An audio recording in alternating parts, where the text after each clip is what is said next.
am Kate Storm. My maiden name was Millar, which was my mom's name from my father. My brother, Ryan Gingrich, who lives at the Penryn property. We are 8 years in different ages. So he was obviously 8 when I was born, and at a handful at that time. We grew up in Elizabethtown, and it was a farmhouse. So I mean, my parents didn't have a lot of money, so it was definitely it was an old farmhouse. We did love it though, just like the freedom, running around outside and things like that. My brother was living home at the time that my parents were together for those few years, and when they divorced, then that was when he was already in Philly. So a lot of what I remember is going back and forth to Philly to pick him up. Just a lot of, it was busy, it was a lot. You know, he definitely had issues with the driving, not so much the driving, but the sitting in traffic. So picking him up in Philly on a Friday was definitely trying. So there were times that, you know, my grandmother and my parents were walking up and down the highway with him while we were stuck in traffic in rush hour.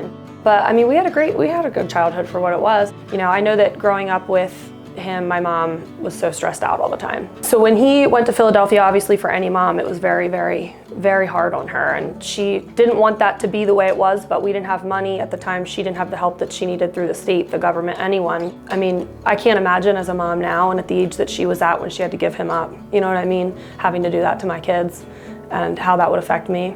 To see your kid and have to go back and forth from Philadelphia every single week is huge. It was very hard on our family. So she paired up with another friend of hers who was local to the E-Town community, and they started going to all kinds of meetings together. I don't really know what kind of meetings, but they were working with Governor Ridge to get him a group home opened up in Lancaster County for him.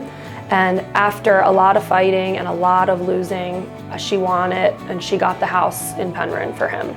I just feel like she never really celebrated her victory the way that she should have, because she did something so big, you know what I mean, for him. She saved his life.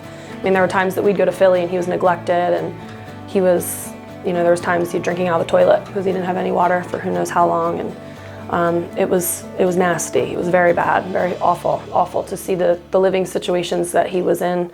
The last few times that my mom and I left in tears a couple times, just because of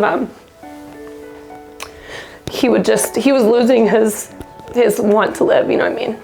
And it was just to the point where when he finally did get back to Penryn, or when he did get to Penryn, he wanted to live again, you could tell. And he was happy, and how far he has come since those harder days is incredible. And the fact that he can communicate with the people he lives with is mind-blowing to me. And he has made such strides in his advancement and just being able to live a life that's full, you know what I mean? As full as it possibly can be anyway. You know, that is what brings me joy, and that's why I'm so happy to raise money for Extentia, because it changed his life. Any kind of life with somebody like that, or life being somebody that is dealing with special needs, like, it's amazing what people don't know. They just don't, and it's people like me who grew up that it's our jobs, you know what I mean, to be expressing how it felt and what life is like for them and us, their families, and we don't.